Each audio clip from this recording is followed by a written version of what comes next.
તો જે પાર્ટી શિસ્તબદ્ધ પાર્ટી ગણાય છે, જે પાર્ટીના કાર્યકર્તા જે કંઈ પણ કામ સોંપો તે પાર્ટી કહેવાય છે, તેવી ભાજપમાં ટિકિટ કપાયા પછી પહેલીવાર નારણ કાછડિયાએ કાઢ્યો છે પોતાનો બળાપો। સાવરકુંડલાના કાર્યક્રમમાં નારણ કાછડિયાના વિરોધી સૂર સામે આવ્યા છે। કોંગ્રેસમાંથી આવેલાઓને કેબિનેટ મંત્રી અને ધારાસભ્ય બનાવાતા હોવાનો આરોપ તેમણે મૂક્યો છે। પાર્ટીનું કામકાજ કરનારાઓની કદર ન થતી હોવાનો પણ ભાજપ પર તેમણે આરોપ મૂક્યો છે। અમરેલીના કાર્યકર્તાઓમાં નારાજગી હોવાનું તેમણે સ્પષ્ટ કહ્યું છે। ભાજપમાં મજબૂત ચહેરા હોવા છતાં બોલી ન શકે તેવા ઉમેદવારને ટિકિટ આપી દેવાઈ। ભાજપે ભાજપના કાર્યકર્તાઓ સાથે દ્રોહ કર્યો હોવાનું પણ તેમણે કહ્યું હતું કે ભારતીય જનતા પાર્ટીની અંદર જે વર્ષોથી જે કામ કરી રહ્યા છે, જે કાર્યકર્તાઓ, એમની જગ્યાએ જ્યારે તમે સવારમાં કોઈ પણ પાર્ટીના કાર્યકર્તાઓને ભારતીય જનતા પાર્ટીમાં પ્રવેશ આપો, બપોર પછી એમને પદ આપો અને બીજેથી એમને ટિકિટ આપો, એ ખરેખર એ મને તો પસંદ નથી। એટલા માટે તો નારણભાઈ કાછડિયા સાંસદ એમણે આ પ્રકારના મોટા આરોપો ભાજપ પર મૂક્યા। ભરતી મેળાથી સ્પષ્ટપણે કાછડિયા નારાજ જોવા મળ્યા છે। સાવરકુંડલાના કાર્યક્રમમાં તેમણે મંચ પરથી આ વાત મૂકી છે અને ચોક્કસ અમરેલી સહિત સૌરાષ્ટ્રમાં રાજનીતિ ગરમાઈ ચૂકી છે।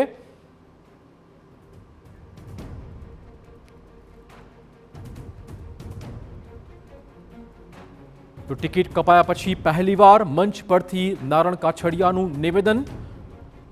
તેમણે કહ્યું કે કોંગ્રેસમાંથી આવેલા નેતાઓને જ ટિકિટ ફાળવી દેવાય છે, ધારાસભ્ય બનાવાય છે, મંત્રી બનાવી દેવાય છે, પરંતુ વર્ષોથી ભાજપમાં જે કામકાજ કરતો હોય તે કાર્યકર્તાઓની કોઈ કદર બીજેપી કરતું નથી।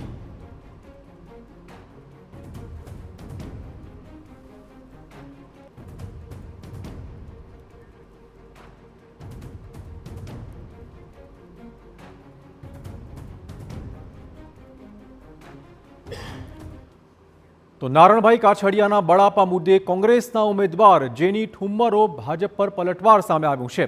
નારણ કાછડિયા ભાજપનું સત્ય સામે લાવ્યા છે, આ પ્રકારનો દાવો જેની ઠુમ્મરનો છે। ભાજપમાં વિવાદ ઊભો થઈ ચૂક્યો છે, ત્યારે ભાજપને હવે હાથના કરેલા હૈયે વાગી રહ્યા છે, આ કહેવું છે અમરેલીમાં કોંગ્રેસના ઉમેદવાર જેની ઠુમ્મરનું। પરિસ્થિતિ અને કકળાટ અત્યારે ભારતીય જનતા પાર્ટીમાં ઉદ્ભવ થઈ રહ્યો છે, ત્યારે હું હંમેશાથી કહેતી આવી છું કે હાથના કર્યા હૈયે વાગે છે। જે આ એ જ ભારતીય જનતા પાર્ટી છે કે જેને કોંગ્રેસ પક્ષને ભાંડવામાં કંઈ બાકી નથી રાખ્યું, ત્યારે અત્યારે જ્યારે એમની પરિસ્થિતિ એ જ સ્તર સુધી જઈ રહી છે, એ જ જે પ્રમાણેના સ્ટેટમેન્ટ કોંગ્રેસ પાર્ટી માટે ભારતીય જનતા પાર્ટીના અનેક નેતાઓએ આપેલા હતા, આ તકે હું એમને વિનંતી કરું છું કે અત્યારની જે ભારતીય જનતા પાર્ટીની પરિસ્થિતિ છે એના માટે પણ એ જ પ્રકારના સ્ટેટમેન્ટ લોકોની વચ્ચે આવીને, મીડિયાની સામે આવીને આપે। જોકે નારણ કાછડિયાના બળાપા પર ભાજપના નેતાઓએ હવે પક્ષનો બચાવ કરવાનું કામ પણ શરૂ કર્યું છે। બીજેપી નેતા ભરત કાનાબારે ભાજપને ગણાવી છે શિસ્તબદ્ધ પાર્ટી। કાર્યકર્તા અને હોદ્દેદારના અભિપ્રાય બાદ ઉમેદવાર પસંદ થતો હોવાનો દાવો તેમણે કર્યો હતો, પણ ક્યારેક પક્ષ ગેરમાર્ગે દોરાય તેવું બની શકે આ પ્રકારની આશંકા પણ તેમણે વ્યક્ત કરી છે। જનતા પાર્ટીમાં ચૂંટણીના ઉમેદવારની પ્રક્રિયા બહુ મજબૂત છે, રોબસ્ટ સિસ્ટમ કહેવાય ને। નીચેથી કાર્યકર્તાઓનો ફીડબેક લેવાય, હોદ્દેદારોના પણ અભિપ્રાયો લેવાય, સંકલન થાય, આ બધી પ્રોસેસને અંતે ઉમેદવારો નક્કી થતા હોય છે। પણ આજે પાર્ટી વિશાળ બની છે, અનેક લોકો પાર્ટીમાં નવા સક્રિય થયા છે, અનેક લોકો કોંગ્રેસમાંથી પણ આવ્યા છે, એટલે સામાન્ય રીતે હરીફાઈ પણ તીવ્ર છે, કોમ્પિટિશન છે, મહત્વાકાંક્ષા પણ હોય બધાને, એટલે ક્યાંક ને ક્યાંક રજૂઆતોમાં અથવા અપાતા નિર્ણયોના અભિપ્રાયમાં પાર્ટી ક્યાંક એને મિસગાઈડ થયું એવું બની શકે। તો શિસ્તબદ્ધ બનાતી પાર્ટીના સાંસદનો આ રીતનો બળાપો એ ભાજપને કેટલું નુકસાન પહોંચાડનાર સાબિત થશે। આગામી દિવસોમાં શું હજુ વધુ કેટલાક નેતા સામે આવશે અને આ જ મુદ્દે વધુ વાત કરવા જોડાશે રાજકોટથી કોંગ્રેસના નેતા નિદત બારોટ આપણી સાથે છે અને સાથે જ જોડાશે અમારા સહયોગી વિકાસભાઈ ઉપાધ્યાય। વિકાસભાઈ, સૌથી પહેલાં આપને પૂછીશ કે જે રીતે આ બળાપો સામે આવ્યો છે, મતદાન પૂરું થઈ ગયું છે, પણ લાગે છે કે ન માત્ર અમરેલીની બેઠક પર પરંતુ અન્ય બેઠકો ઉપર પણ આ જ પ્રકારની સ્થિતિ હોઈ શકે છે, સ્વાભાવિક રીતે જ જો વાત કરીએ ચિરાગ, તો આ નારણભાઈએ આજે સાવરકુંડલામાં જે પ્રકારના નિવેદનો કર્યા છે એ લગભગ ચૂંટણીની જાહેરાત થઈ એ દિવસે જ એક પ્રકારનો અસંતોષ જોવા મળ્યો હતો. એટલે હું એવું કહીશ કે 2001 પછી પહેલી વખત કદાચ એવું જોવા મળ્યું ગુજરાતમાં કે 2 કરતાં વધારે બેઠકો તમારે સાબરકાંઠા અને વડોદરા બેઠકના ઉમેદવારો જાહેર કરી દીધા પછી તમારે બદલવા પડ્યા હોય, અને એ પછી લગભગ 6 થી 7 ઉમેદવારો, એમાં વલસાડની વાત હોય, સુરેન્દ્રનગરની વાત હોય, જૂનાગઢની વાત હોય, અમરેલીની વાત હોય, અથવા તો સુરેન્દ્રનગરની વાત હોય, એ 6-7 બેઠકો માટે પણ ઉમેદવારો બદલવા માટે છેલ્લી ઘડી સુધી પાર્ટીના નેતાઓને મશક્કત કરવી પડી હતી, કાર્યકરોને સમજાવવા પડ્યા હતા કે ભાઈ હવે એક વખતે ડિક્લેર થઈ ગયા પછી એને નહીં બદલી શકાય. એટલે એ પ્રકારની ફાયર ફાઇટિંગની એક્ટિવિટી કરવી પડી હતી. શિસ્તબદ્ધ પાર્ટીની વાત જે અત્યાર સુધી હતી, પણ મને એવું લાગે છે કે હવે જે પ્રકારની પરિસ્થિતિ ઊભી થઈ છે ચિરાગભાઈ, એ રીતે શિસ્તબદ્ધ પાર્ટી નહીં રહી શકે. એની પાછળનું મૂળ રીઝન જે નારણભાઈએ આજે જે આક્ષેપો કર્યા છે, તો જે રજૂઆતો હતો તો પોતાનું હૈયારુદરને એમણે કર્યું છે, એની પાછળનું મુખ્ય કારણ એ છે કે ગઈકાલના આવેલા લોકોને એ કોંગ્રેસમાંથી હોય, આમ આદમી પાર્ટીમાંથી હોય, અથવા તો બીજા કોઈ અપક્ષ નેતાઓને પાર્ટીમાં લાવ્યા હોય, એના કારણે પક્ષમાં 15, 20, 25, 30 વર્ષ સુધી જે સંનિષ્ઠ રીતે કામ કરનારા કાર્યકરો હોય, એ લોકોને એવું લાગે છે કે એમનું અવમાન થઈ રહ્યું છે, એમને હાસ્યમાં ધકેલી દેવામાં આવે છે. આ વખતે તો ચિરાગભાઈ જે રીતે ભારતીય જનતા પક્ષે છેલ્લા 6 મહિનાથી ભરતી વેળાનો કાર્યક્રમ શરૂ કર્યો હતો, એટલે દરેક જિલ્લામાંથી લગભગ એક સવાલ, નારણ કાછડિયાની ટિકિટ ન મળી એનું આ બળાપ હોઈ શકે છે કે વાસ્તવિકતા છે? ના, એમનો બળાવ પણ હોઈ શકે છે. નારણ કાછડિયા તો જે દિવસે અમરેલીમાં બીજેપીના ઉમેદવારના નામની જાહેરાત થઈ અને બીજા દિવસે નારણ કાછડિયા, દિલીપ સંઘાણી સહિતના નેતાઓએ કાળો કકડાટ કર્યો હતો ને ત્યાં પક્ષના નેતાઓને એમને સમજાવવા માટે પણ જવું પડ્યું હતું ને પછી ઘીના ઠામમાં ઘી પડી રહ્યું હતું. પણ હવે પછી જે પરિસ્થિતિ ઊભી થઈ છે ચિરાગભાઈ, એ વાસ્તવિકતા બનવા જઈ રહી છે. એટલા માટે કે આ પરિસ્થિતિ જે છે કે 15, 20, 25 વર્ષ સુધી પક્ષના કાર્યકર્તા તરીકે કામ કર્યું હોય, જે લોકોએ ઝંડા લગાવવાથી માંડીને પગ લૂછણિયા ગોઠવવા સુધીનું કામ કર્યું હોય, પાથરણા પાથરવા સુધીનું કામ કર્યું હોય, એ લોકોને સ્વાભાવિક રીતે જ્યારે જવાબદારી સોંપવાની, સંગઠનની વાત હોય, જવાબદારી સોંપવાની વાત હોય, સરકારમાં હોય અથવા તો બોર્ડ કોર્પોરેશન્સમાં, એવી વખતે જો બહારથી આવેલા, એટલે 2, 5, 10 દિવસ, 15 દિવસ કે 2 મહિના પહેલાં બહારથી આવેલા લોકોને જો તક મળે તો સ્વાભાવિક રીતે જ અસંતોષ ઊભો થાય. આ કોઈ પોલિટિકલ પાર્ટીની અથવા તો કોઈ સંસ્થાની વાત નથી. પરિવારમાં પણ એવું હોય છે કે કોઈ 1 કે 2 સભ્યને એવું લાગતું હોય કે ભાઈ અમારું અવમાન થઈ રહ્યું છે, તો તમને અમારી બહુ ઉપેક્ષા કરવામાં આવી રહી છે, તો એ પ્રકારનો અસંતોષ પરિવારમાં પણ જોવા મળે છે. હવે જ્યારે ઇલેક્શન પહેલાં 5-6 મહિના પહેલાં જે રીતે બીજેપીએ ભરતી મેળો શરૂ કર્યો હતો, લગભગ દરેક જિલ્લામાં તમે એવું કહી શકો કે સિનિયર નેતાઓથી માંડીને 10-10, 15-15, 20-20 હજાર કોંગ્રેસના કાર્યકર્તાઓને બીજેપીમાં સામેલ કર્યા હતા. એ દિવસે જ એવું લાગતું હતું કે પાર્ટીના જે શિસ્તબદ્ધ કાર્યકરો છે એમને એક પ્રકારની નારાજગી થશે, પણ ડિસિપ્લિનની વાંકે હતો તો એમને એવું લાગતું હતું કે ભાઈ શિસ્તબદ્ધ પાર્ટી છે અને અત્યારે જો નારાજગી હશે તો અસંતોષ વ્યક્ત કરે તો એમની સામે કોઈ પગલાં લઈ શકાય છે. એ કારણોસર અત્યાર સુધી બધા ચૂપ રહ્યા હતા. આની વિડંબણા એ છે ચિરાગભાઈ કે આટલો મોટા પાયે માસ લેવલે ભરતી મેળો કર્યા પછી એક પરિસ્થિતિ એવી ઊભી થવી જોઈએ કે જે વખતો વખત અથવા તો સરેરાશ જે મતદાન થતું હતું એમાં 2, 3, 4%, 5%, 10%, 15%નો વધારો થવો જોઈએ. આ વખતે બનાસકાંઠાને બાદ કરતા દરેક જગ્યાએ, એટલે દરેક સીટ ઉપર એક ઉલટી પરિસ્થિતિ જોવા મળી છે. ખાલી બનાસકાંઠા જ એક લોકસભાની એવી બેઠક છે કે જ્યાં ગઈ વખતે 64.5%નું જે વોટિંગ હતું, આ વખતે 68%ની આસપાસ થયું છે. એનો મતલબ એવો થયો કે નવા આવેલા નેતાઓને જોઈને પક્ષના જે શિસ્તબદ્ધ કાર્યકર્તાઓ હતા અથવા તો પેજ પ્રમુખો હતા, તો એમનું જે બનાવેલું જે સંગઠન હતું એ સાવ નિષ્ક્રિય થઈ ગયું. તમે પછી એને ભલે પછી તમે એને ગરમીનું કારણ આપો અથવા તો નિરુત્સાહનું તમે કારણ આપો, પણ મૂળભૂત રીતે વાત એ છે પેજ પ્રમુખો શું કરતા હતા. એક સૌથી મોટો સવાલ, કેમ કે અમરેલીમાં જ્યાંથી આ વિરોધ સામે આવ્યો છે એ બેઠક પર ગુજરાતની તમામ બેઠકોમાંથી સૌથી ઓછું મતદાન થયું છે. આપણે કોંગ્રેસને પૂછીશું. નિરતભાઈ, જે રીતે આખો આ બળાપો નારણ કાછડિયાએ સામે ઠાલવ્યો છે, લાગે છે કે કોંગ્રેસનું એક વાક્ય છે કે ભાજપના મૂળ કાર્યકર્તા માત્ર ગાભા મારશે, લગભગ આ જ સૂરમાં એ સૂર પુરાવી રહ્યા છે. ચોક્કસ કોંગ્રેસે પહેલેથી જ આ સ્ટેન્ડ લીધું હતું કે ભાજપના મૂળ કાર્યકર્તાઓ ગાભા મારશે. એટલું જ નહીં, કોંગ્રેસમાંથી આવેલા નેતાઓની સેવા કરશે. રાહુલ ગાંધીએ જ્યારે એવું કીધું કે ડરો મત, એ કોંગ્રેસના કાર્યકર્તાઓ માટે કીધું હતું, પણ મને હવે એવું લાગે છે કે ભારતીય જનતા પક્ષના નેતાઓને પણ એ વાક્ય ગમ્યું છે. ડરો મત એટલે હિંમત કરીને બોલવા બહાર આવ્યા છે. શું કામ નારાજગી છે? હું રાજકોટ બેઠો છું, રાજકોટના ભાગોળની વાત કરું, અમારી બાજુમાં જસનર અડીને છે, કેબિનેટ મિનિસ્ટર કોંગ્રેસના છે. એની બાજુમાં જેતપુર, એના કેબિનેટ મિનિસ્ટર હતા, કોંગ્રેસના હતા. થોડા આગળ જઈએ ગિરીશભાઈ કોટેચા, જુનાગઢના સર્વે સર્વા મહાનગરપાલિકા ચલાવે એ કોંગ્રેસના. એનાથી આગળ જઈએ ભગાભાઈ બારડ, અમારા ધારાસભ્ય ત્યાં છે. એનાથી થોડા આગળ જઈએ જસા ભાણા હતા, અમારા ધારાસભ્ય હતા, મંત્રી થયા. હવે પોરબંદર આવીએ તો અર્જુનભાઈની કેબિનેટ રાહ જોઈ રહી છે, મને લાગે લાલ લાઇટવાળી ગાડી મળશે. આ રીતે જે રીતે કોંગ્રેસના લોકો ભારતીય જનતા પક્ષમાં શાસન કરે એટલું આ તો ખાલી કહેવા પૂરતો આક્ષેપ નથી. 26 બેઠકોમાંથી 6 બેઠકો મૂળ કોંગ્રેસના લોકોને આપવામાં આવી, એટલે 25% જાણે કોંગ્રેસનું રિઝર્વેશન હોય એવું દેખાય. મને તો એવું કહેવાનું મન થાય નારણભાઈ સહિત ભાજપના આગેવાનોને કે તમે ગામે ગામ કમલમ બનાવ્યા છે, એમાં એક માળ પણ રિઝર્વ કરવાની જરૂર છે કે ઉપરનો માળ કોંગ્રેસના નેતાઓ જે આવ્યા છે ભાજપમાં એની માટે રિઝર્વ રહેશે. આ પરિસ્થિતિ ભારતીય જનતા પક્ષની થતી હતી, બધા જોતા હતા, થઈ રહી છે.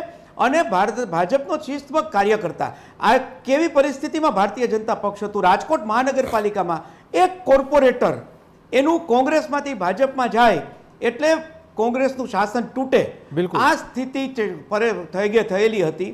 એ સ્થિતિ વખતે કોઈ કોર્પોરેટર પક્ષ ન છોડી શકે એની માટે ચિમનભાઈ શુક્લ ભારતીય જનતા પક્ષના પાયાના કાર્યકર સંઘના એમણે ઉપવાસ કર્યા, અમરનાથ ઉપવાસ કર્યા હતા. અને એક કોર્પોરેટરને તોડવાની વિરુદ્ધમાં ભારતીય જનતા પક્ષ હતું.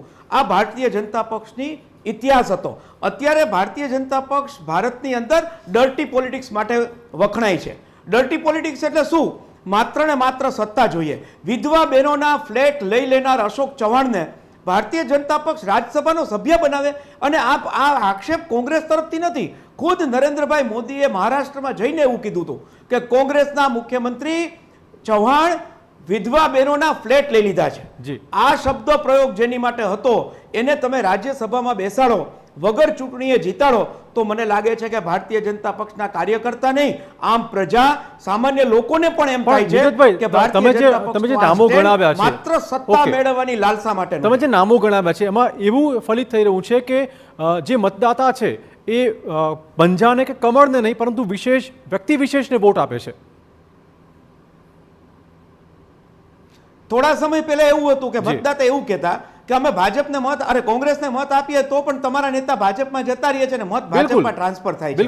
હવે મતદાતા જુદું કહેવા માંડ્યા છે, અમે ભાજપને મત આપીએ છીએ તો પણ છેવટે તો કોંગ્રેસ વાળા જ ચૂંટાય છે. એટલે મતદાતાઓ પણ ખુશ છે ને બાકીના લોકો પણ ખુશ છે. પણ તમે કેટલા ખુશ છો આ ભડકાથી? અમે ભડકાથી ખુશ નથી. અમે જે લોકો અમારી પાર્ટી છોડીને ગયા છે એમની ત્યાં શું પરિસ્થિતિ થવાની છે એ જોઈને અમને દુઃખ થાય છે. વર્ષો સુધી પાર્ટીમાં રહ્યા, પાર્ટીનું કામ કર્યું, પાર્ટીને ઊભી કરી, અર્જુનભાઈ સહિતના નેતાઓ હતા, અમે બધા પણ એમને આદર્શ માનતા હતા અને એ લોકો ત્યાં ગયા છે. અને જે રીતે આજે દિલીપભાઈ સંઘાણી અને જે રીતે નારણ કાછડિયાએ વાતો કરી છે એ જોતા એવું લાગે છે કે આ નેતાઓનું અમારી પાર્ટીમાં તો ખૂબ ઉજળું ભવિષ્ય હતું. હવે ત્યાં શું થવાનું છે ખબર નહીં. મનમાં મલકાવાનું હોય તો એ મલકાવાનું છે કે હવે આવતીકાલ એમની લાલ લાઈટ આવે છે કે નથી આવતી. ઓકે, વિકાસભાઈ જેમ દિલીપ સંઘાણીની પર ચોક્કસ ઉલ્લેખ કર્યો ભાઈએ, સહકારી ગઈકાલે ઇલેક્શન પત્યું ઇફકોનું, એમાં પણ ચોક્કસ તમે જુઓ જયેશ રાદડિયાનું જે સ્ટેન્ડ સામે આવ્યું છે એ બળવો જ હતો. દિલીપ સંઘાણીનું જે સ્ટેટમેન્ટ આવ્યું ઇલુવાળું સ્ટેટમેન્ટની સામે અમને કહ્યું કે કોંગ્રેસ પર તમે લાવો છો તો શું કરી રહ્યા ઇલુ એ છે. તો આ પ્રકારના વિરોધના સૂર હવે દિલીપ સંઘાણી જેવા નેતાઓ, નારણ કાછડિયા જેવા નેતાઓ ઉચ્ચારી રહ્યા છે. ત્યારે ભવિષ્યમાં આગામી થોડાક જ દિવસોમાં લાગે છે કે ચૂંટણી પહેલાં એટલે પરિણામ પહેલાં આવા વધુ કેટલાક નેતાઓ પણ સામે આવશે. પરિણામ પહેલાં નેતાઓ બહાર આવે કે નહીં આવે એ બહુ એનો અંદાજ નથી ચિરાગભાઈ, પણ મૂળભૂત રીતે વાત કરીએ તો સફળતાના 100 ધણી હોય છે. એટલે જ્યારે કોઈ પણ વ્યક્તિને સફળતા મળે અથવા તો કોઈ પણ પાર્ટીને અથવા તો કોઈ પણ સંસ્થાને તો એનો જશ લેવા માટે લગભગ બધા લોકો મેદાનમાં કૂદી પડતા હોય છે. આ જ CR પાટીલે, પ્રદેશ પ્રમુખ CR પાટીલે જ્યારે એવું કહ્યું હતું કે 182માંથી 82 આવશે ને 156, 157 એટલે રેકોર્ડ બ્રેક તમે કહી શકો એ પ્રકારની પરિણામ આવ્યા હતા. એ વખતે બધા લોકોએ કહ્યું હતું કે એમ કે સંઘ ભાવના છે અને પાર્ટીના કાર્યકર્તાઓનું છે અને CR પાટીલે પણ બધા કાર્યકર્તાઓને આપ્યું હતું. પણ મૂળભૂત રીતે કહેવાનો મતલબ એમ છે કે આ ઇલેક્શન પહેલાં જે રીતે ભરતી મેળો થયો, જો આવી એક ભૂલ હું તમને થોડા ભૂતકાળમાં તમને લઈ જવા માગું છું. જ્યારે ચિમનભાઈ પટેલ જનતાદળ ગુજરાતના પ્રમુખ હતા, ગુજરાતના ચીફ મિનિસ્ટર હતા, એ વખતે પણ એમણે કોંગ્રેસમાં જનતાદળ ગુજરાતને ભેળવી દેવાની એક કવાયત કરી હતી. તમને યાદ હશે કે લગભગ કોંગ્રેસ અત્યારે આ પરિસ્થિતિમાં પહોંચ્યું છે ત્યાં સુધી એ જનતાદળ ગુજરાતનો એક અલગ ચોકો અને ઓરિજિનલ કોંગ્રેસના લીડર્સનો એક અલગ ચોકો એવું અત્યાર સુધી એક થયું છે કે ભાઈ ફલાણાભાઈ તો કે તો જનતા દળ ગુજરાતવાળા છે, ફલાણા એટલે નરહરીભાઈ અત્યાર સુધી કોંગ્રેસમાં હતા ત્યાં સુધી એ પ્રકારની એક મનોભાવના હતો તો મનોસ્થિતિ કેળવાતી હતી. એટલે સ્વાભાવિક રીતે કોઈ પણ પોલિટિકલ પાર્ટીઝ હોય એ ઓરિજિનલ લોકો અથવા તો આયાતી લોકોના કારણે આ પ્રકારનું એક વિભાજન થતું પણ હોય વિકાસજી, છે. તમારી વાતો પર ચોક્કસ એક ભયસ્થાન ભાજપે ભાળી લેવું જોઈએ કે હવે જો આવું બધું ચાલશે તો પછી ભાજપમાં જ કોંગ્રેસ બળાવનો અલગ સ્વાભાવિક ચોકો ઊભો થઈ જશે. સ્વાભાવિક રીતે જ. અને જો આપણે ઇફકોની વાત કરીએ તો જી. અત્યાર સુધી શિસ્તબદ્ધ પાર્ટી કહેવાતી હતી. દરેક લોકોને એવું લાગતું હતું કે નહીં એમ કે ભાઈ પાર્ટી હાઈકમાન્ડનો જે નિર્ણય છે ને તમારે શિરોમાન્ય ગણવું. તો પછી જયેશ રાદડિયાએ પાર્ટીના મેન્ડેટની વિરુદ્ધમાં અથવા તો ઇફકોના ડિરેક્ટર પદની ચૂંટણીમાં કેમ લડ્યું? એ વખતે જ્યારે બીજેપીએ બિપિન ગોતા અને બિપિન પટેલને ઉમેદવાર તરીકે ડિક્લેર કર્યા હોય તો એનો મતલબ એવો છે કે પાર્ટીના જુદા જુદા જૂથોના નેતાઓ છે એ એક બિપિન ગોતાને સપોર્ટ કરી રહ્યું છે, બીજું જયેશ રાદડિયાને કર્યું છે, ત્રીજું દિલીપ સંઘાણીને કરી રહ્યું છે. આનો મતલબ જ એ છે કે જે પ્રકારનું ગ્રુપિઝમ છે, તમે રાજકોટમાં પણ તમે જોયું હશે કે લોકસભાની ચૂંટણી વખતે પરસોત્તમ રૂપાલા તમે ચૂંટણી લડતા હતા એ વખતે પણ એટલી બધી માથાકૂટ થઈ. જ્યારે ક્ષત્રિયોનું આંદોલન તો ઠીક છે પણ પાર્ટીમાં પણ ઇન્ટરનલ એટલું બધું બિકરિંગ હતું કે તમે એની કલ્પના પણ ના કરી શકો. એટલે આ વખતે ચિરાગભાઈ એવું થયું કે 2 બેઠકો બદલવાની સાથે સાથે ગુજરાતની મોટાભાગની 7-8 બેઠકો ઉપર પણ ઇન્ટરનલ બિકરિંગ જે થયું, આંતરિક જે જૂથવાદ તમે કહી શકો, એ પાર્ટીના નેતાઓ સમજ્યા પણ એને ખાડી નહીં શક્યા. તો ખાડવાની એ લોકોની શક્તિ નથી. હવે સ્વાભાવિક રીતે ચૂંટણી પતી ગઈ છે, પરિણામો આવવાની તૈયારી છે, તો આ પ્રકારની નારાજગી છે દિવસે દિવસે વધતી જશે, એમાં કોઈ બેમત નથી. નિતિનભાઈ, ખાસ કોંગ્રેસ પક્ષની વાત કરીએ તો આ ભરતી મેળાથી અથવા તો આ પ્રકારના અસંતોષથી કોંગ્રેસ એલર્ટ થયું છે ખરું કે એ પણ પછી એ ભરતી મેળો જો કોઈ આવવા માંગતું હોય તો લઈ લેશે? ના, કોંગ્રેસ પક્ષ લેશે કે નહીં એ તો અમારા શક્તિસિંહ પ્રમુખ છે એ નક્કી કરે. પરંતુ હું ચોક્કસ એટલું કહું કે કોઈ પણ પાર્ટીનો કોઈ પણ કાર્યકર્તા જે કોઈ સ્તરે કામ કરતો હોય એને 5-15 વર્ષ સુધી કામ કર્યું હોય અને એના જવાથી પાર્ટીને નાનું મોટું નુકસાન જાય એ સ્વાભાવિક છે.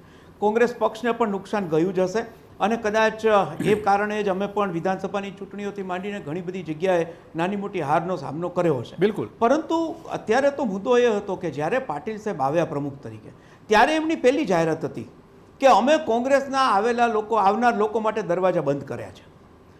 એવી શું જરૂરિયાત ઊભી થઈ કે આ દરવાજા ખોલવા પડ્યા?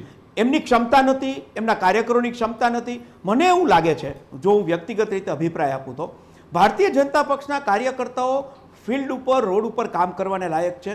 એ લોકો કાર્યકર્તાઓ કોઈ બહારના નેતાને, સારા કાર્યકર્તાને લાવી શાસન ચલાવી શકે. પણ કોણ? તો કે બહારથી આવેલા સારા લોકો. આવા અનેક ઉદાહરણો છે કે ભારતીય જનતા પક્ષ શાસન ચલાવવામાં સફળ નથી થતું એટલે બહારથી લોકોને લેવાની એને જરૂર પડે છે અને એ લોકોને શાસન આપવું પડે છે. 156 સીટ આવ્યા પછી પણ જો એમને સંતોષ ન હોય કે અમારે તો 182 જોઈએ, એની માટે કોંગ્રેસના ધારાસભ્યો તોડવા પડે, તો લોકશાહીની પણ કમનસીબી છે અને ભારતીય જનતા પક્ષના કામ કરતા સંનિષ્ઠ કાર્યકરોની તો વિશેષ કમનસીબી છે. ઓકે વિકાસભાઈ, હવે અંતિમ સવાલ. જેમ એમણે કીધું કે ભરતી મેળો તો યથાવત રાખશે જ, પરંતુ આ જે ભરતી મેળો યથાવત રાખશે અથવા તો ભરતી મેળો કરવામાં આવે છે, ચોક્કસ ભાજપ મજબૂર હતું આ વખતે? ના, મજબૂર નહોતું. આમાં તો પછી શું કારણ હશે?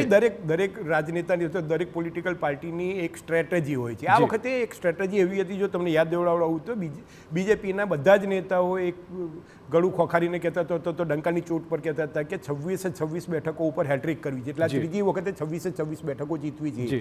આ વખતે જો આ ક્ષત્રિયોવાળું આંદોલન ના થયું હોત તો હું માનું છું ત્યાં સુધી બીજેપી માટે બહુ અઘરા ચઢાણ નહોતા. એક ક્ષત્રિયોના આંદોલનના કારણે 3-4 બેઠકો ઉપર એક પ્રકારની કોમ્પિટિશન ઊભી થઈ. કોણ હારશે, કોણ જીતશે, બીજેપી કેટલી જીતશે, કોંગ્રેસ કેટલી જીતશે, એ હજુ કહેવાનું યોગ્ય નથી. પણ હું તમને એવું કહું કે એ 26 બેઠકો જીતવાની સાથે સાથે એમણે બીજું એક લક્ષ્યાંક નક્કી કર્યું હતું કે 26 બેઠકો પર 5 લાખ કરતાં વધારે લીડથી જીતવું. આ એમની સ્ટ્રેટેજી હતી. એ જીતવા માટે શું કરવું પડે? તો સામે તમારા જે સૌથી મેઇન ઓપોઝિશન હોય કોંગ્રેસ પાર્ટી, અને તમારે ખોખલી કરવી પડે. ખોખલી કરવી પડે એટલે શું કરવું પડે? તમારે એના નેતાઓ અથવા તો જે લોકો પાસે 5, 10, 15, 20 હજાર કાર્યકર્તાઓ અથવા તો સમાજના લોકો જોડાયેલા છે એ લોકોને તમારે લઈ લેવા પડે. અને એના કારણે એમને એવું લાગતું હતું કે જો કોંગ્રેસના સશક્ત નેતાઓ અને કાર્યકર્તાઓને બીજેપીમાં લેવાશે તો 5 લાખની લીડના જે ટાર્ગેટને છે એ અચીવ કરવામાં આવશે. પણ આવું નહીં થયું. નહીં એટલા માટે થયું ચિરાગભાઈ, હું તમને ખાલી પોરબંદરનું એક ઉદાહરણ આપું કે નિદાતભાઈ કહે છે કે અર્જુનભાઈ એ પક્ષના 35-37-40 વર્ષ સુધીના એકદમ શીર્ષસ્થ નેતા હતા. પ્રદેશ પ્રમુખ તરીકેની એમણે પણ જવાબદારી નિભાવી હતી. એ પોરબંદરમાંથી વિધાનસભાની ચૂંટણી પણ જીત્યા હતા અને એવું કહી શકાય કે સૌરાષ્ટ્રનો એક કોંગ્રેસનો મોટો ચહેરો હતો. એ પણ આ વખતે એ બીજેપીમાં જોડાયા અને એમણે પણ વિધાનસભામાંથી ચૂંટણી લડ્યા અને એવું કહેવાય છે કે ચૂંટણી જીત્યા પછી એમને સીધે કેબિનેટ મિનિસ્ટર બનાવાશે. એ બનાવાશે નહીં બનાવાય એ અલગ વસ્તુ છે. પણ તમે આ વખતની જે વોટિંગ પેટર્ન હતો તો તમે મતદાનની ટકાવારી તમે જુઓ તો 2019માં જે વોટિંગ હતું એ 56% હતું પોરબંદર લોકસભાની ચૂંટણીનું. આ વખતે 51 થયું. એટલે એનો મતલબ એવો થયો કે કોંગ્રેસના પ્રદેશ પ્રમુખ કક્ષાના અથવા તો આટલા સિનિયર નેતાઓ અથવા તો એમની સાથે હજારો અને લાખો કાર્યકર્તાઓ જોડાયા પછી પણ 5%નો પણ વધારો ના થયો. કહેવાનો મતલબ એમ છે એટલે વધારો તો નહીં થયો પણ સાથે ઘટાડો થયો. જે લાભ મળવાની અપેક્ષા હતી લાભ મળ્યો નથી. આ બતાવે છે કે તમારે કંઈક મેળવવું હતું પણ નહીં મેળવી શક્યા અને તમારે ગુમાવવું પડ્યું. આ વખતની ચૂંટણીમાં લગભગ બનાસકાંઠાને બાદ કરતા બીજેપી માટે સ્થિતિ એવી થઈ છે કે કોંગ્રેસને લાવવાના કારણે બીજેપીના જે સંનિષ્ઠ કાર્યકર્તાઓ હતા એ નિરાશ થઈ ગયા, નિરુત્સાહ થઈ ગયા. ચોક્કસ. અને નારાજગી ભવિષ્યમાં ભાજપને કેટલું નુકસાન પહોંચાડશે તે ચોક્કસ ચર્ચાનો વિષય બનવાનો છે. વિકાસભાઈ આપનો, નિદિતભાઈ આપનો આભાર ચર્ચા બદલ.